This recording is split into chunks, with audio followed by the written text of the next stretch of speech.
یہ مدرسوں کا کردار ہے پوری دنیا میں. مدرسوں نے اکانومسٹ دیے، مدرسوں نے پولیٹیشین دیا. جب ہندوستان میں آزادی کی لڑائی شروع ہوئی تو آزادی کی لڑائی لڑنے کے لیے انگریزوں کے خلاف سب سے پہلا فتویٰ اس ہندوستان کے عالم دین نے مدرسوں کے پڑھے ہوئے مولویوں نے دیا، اور یہ فتویٰ دیا کہ دیش بھکتی میں دیش کی آزادی کے لیے انگریزوں سے لڑتا ہوا جو بھی مسلمان بھارت کی آزادی کے لیے لڑتا ہوا مرے گا وہ شہید ہوگا، اسے شہادت کا درجہ ملے گا. اللہ اکبر. کہا اسے شہادت کا درجہ ملے گا. اور شہادت کا اور جہاد کا فتویٰ ہمارے علماء نے دیا کہ انگریزوں سے لڑو. اور انگریزوں نے جب یہ فتویٰ سنا تو اسی دن سے ان کا زوال شروع ہو گیا کہ ان مدرسوں میں کیا ہے، یہ کون لوگ ہیں مدرسوں میں جو مدرسوں سے تیار ہوتے ہیں.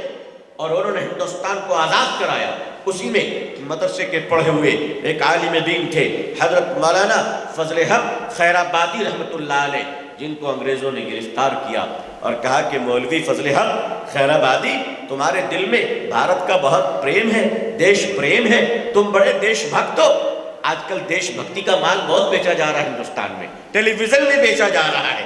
اب تو دیش بھکتی کے نام پہ چورن بک رہے ہیں، دیش بھکتی کے نام پر ٹھنڈا ٹھنڈا تیل بک رہا ہے، دیش بھکتی کے نام پر خوشبودار صابن بک رہے ہیں. تھوڑے دن اور انتظار کیجئے تو دیش بھکتی کے نام پر ٹوتھ پیسٹ بکیں گے، دیش بھکتی کے نام پر بنیان بکیں گے، دیش بھکتی کے نام پر تولیہ بکے گا، دیش بھکتی کے نام پر لوگ چپل جوتے بھی کے بیچیں گے.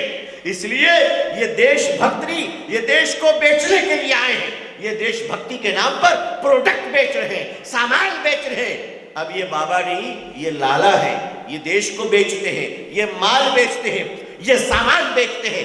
عزیزان ملت، دیش بھکتی کس کو کہتے ہیں؟ دیش بھکتی کسے کہا جاتا ہے؟ دیش بھکتی کس کو کیا نام ہے؟ دیش بھکتی وہ ہے جو مدرسوں میں سکھایا جاتا ہے، دیش بھکتی وہ ہے جو مدرسوں میں پڑھایا جاتا ہے. مدرسوں میں کیا پڑھایا جاتا ہے لوگوں؟ وہ مدرسے کے مولوی تھے مولانا فضل حق خیر آبادی، انگریزوں نے گرفتار کیا. انڈومان نکوبار کے جیل میں مولانا فضل حق خیر آبادی کو سلاخوں کے پیچھے ڈال دیا گیا، کالا پانی کی سزا دی گئی. انگریز کی عدالت نے مولانا کو سزائے موت کی تجویز دی. انگریز جیلر مولانا کی موت کا پروانہ لے کر مولانا کی جیل کی سلاخ کی طرف گیا. مولانا سلاخیں پکڑ کر کھڑے ہوئے تھے اپنے بیرک میں اور مسکرا کر پوچھتے ہیں، جیلر کیا پیغام لائے ہو، کیا سندیش لائے ہو؟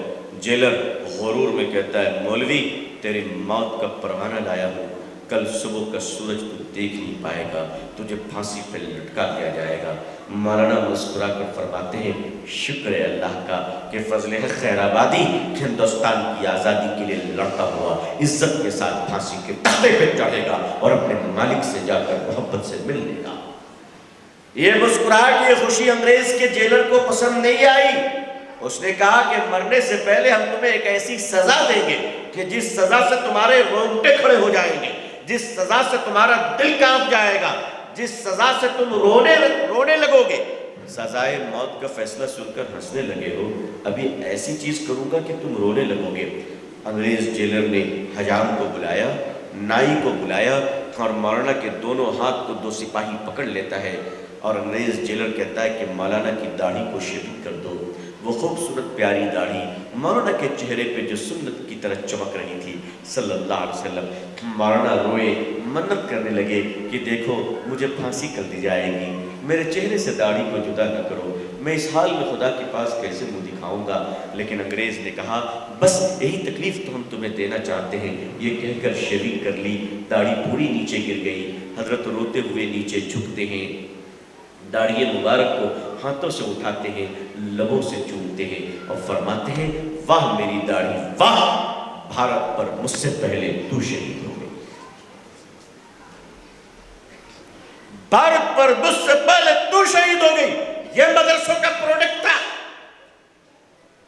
اڈوانی جی پہلے کہتے تھے کہ مدرسوں میں آتنکواد پلتے ہیں. اڈوانی جی تو اب شنٹنگ میں چلے گئے. اللہ تعالیٰ ان کو صحت مند رکھے، جہاں ہے اللہ خوش رکھے. اس لیے کہتے ہیں بھائی کرم ایسے کرو کہ آنے والے بچے اچھا سلا دیں. اڈوانی جی کے بچوں نے ان کو ایسا کیا ہے کہ سارے بچوں نے مل کر باپ کو گھر سے نکال دیا ہے.